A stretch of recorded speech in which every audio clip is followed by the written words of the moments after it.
Now, the worst thing, of course, is instead of recreating a firewall between the payment part and the gambling part of the banking system, even the pure investment banks, like Goldman Sachs, have been pushed into becoming universal banks with access to the Fed's balance sheet and thence your and my money. Now, given these public shortcomings, the near universal calls for greater regulation and state intervention is astounding to me.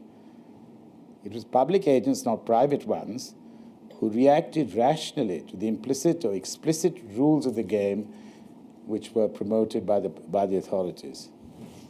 And they are to blame for the crisis. Now, it's foolish to blame the puppets for the failings of the puppeteer. So what are the remedies? Now, in answering this, I think we have to look at the correct theoretical perspective through which you should be looking at the crisis. And when I read the newspapers and comments on this, I think the only way to describe it, the only person who said this actually is Angela Merkel. Crass Keynesian lenses is the best way to describe this. And the question is this actually appropriate? So let me briefly look at the alternative theoretical perspectives which seek to explain the current crisis as well as remedies. Now here, I have to hark back on a personal note. The first academic job I got was a lecturer at Christ Church, Oxford. And my senior colleague was Sir Roy Harrod. He's Keynes's first biographer and keeper of his flame. I was asked to teach or give tutorials on, and hence to provide a reading list for a course in economic fluctuations and growth. So I asked Roy, what should I ask him to read? So I expected him to say Keynes and, cite his own works. But after some reflection, he said, Wicksell. So before I prescribed this great man's works to my pupil, I immersed myself in interest in prices and lectures in political economy. And since then, I've been pleasantly surprised that most of the macroeconomic perspectives on offer really hark back to Wicksell. When I tell this to my young colleagues, they're absolutely astonished. So let me give you a thumbnail sketch, which I hope might persuade them. Now, Wicksell asked, the question he asked was, how could the price level be anchored in a pure credit economy? Now, Bagehot in Lombard Street had observed that the whole of the Bank of England's note issue, the time he was writing, depended on a very slender and declining base of gold. So the gold ratio was very small. Now, what would happen if this ratio went to zero, asked Wicksell? Okay. Would the price level still be anchored? Would it still be stable? And his answer was that if bank rate was set at the natural rate of interest, and this is the rate of interest which balances productivity with thrift, then the price level could be kept constant. Now, of course, it's an unknowable rate. It's something which, you can infer it in some way, but it's not observed like a market interest rate. Now, this, of course, this rule that you actually set it at to keep the price level constant at a natural rate of interest which balances productivity. This is really the theory underlying inflation targeting, which is now the creed in most central banks. And it's embodied in the famous Taylor rule, which actually gives you an operational way of implementing this, and which was followed for about 20 years by the US Fed.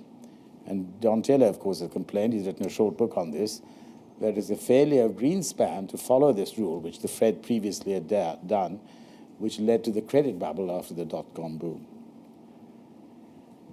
Okay.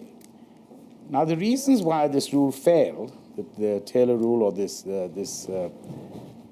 old rule, this was really provided by Hayek in his refurbished theory of the Austrian trade cycle.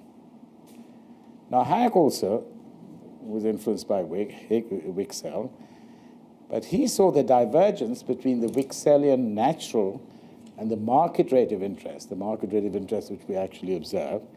He said this causes booms and slumps. Okay, so if you increase bank credit, let's say, and that leads to market interest rates below the natural rate, And businesses would undertake more relatively capital-intensive investments, which have low rates of return.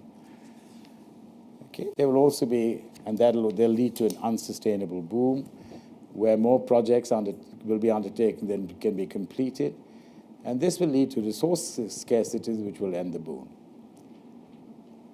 So you've got maladjustments of investment. Resource allocation has gone wrong because its intertemporal prices have somehow been misaligned.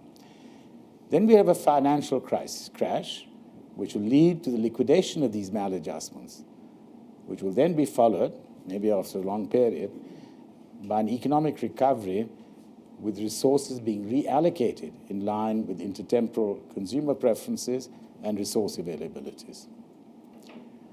Now, Hayek, of course, believed in the quantitative theory of money, but he argued that the quantitative theory assumed the absence of injection effects, so that Hayek felt, and he argued, and he's again looking at the experience of the 20s, that if you have injections of monies in a particular form, mainly through the credit banking and credit system, then you could even have prices stable, okay, which could still, the overall price level could be stable, but you could still have these false signals in the pattern of intertemporal prices, divergence in market and natural interest rates.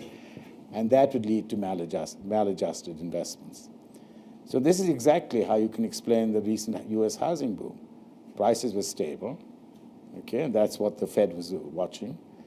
But because this injection of credit in the system, market interest rates were very low, and you had this huge adjustment. So this is an example of these maladjustments. Now, but Hayek's prescription that the slum should be allowed to run its course, this came to be disowned even by his close-knit LSE circle, which was led by Robbins in the 1930s. Gottfried Haberler, who was a close friend and a member of Hayek's Austrian circle, he noted this in an astute appraisal of Hayek's business cycle theory, and I quote, he says, Keynes, Robbins, and many others were correct.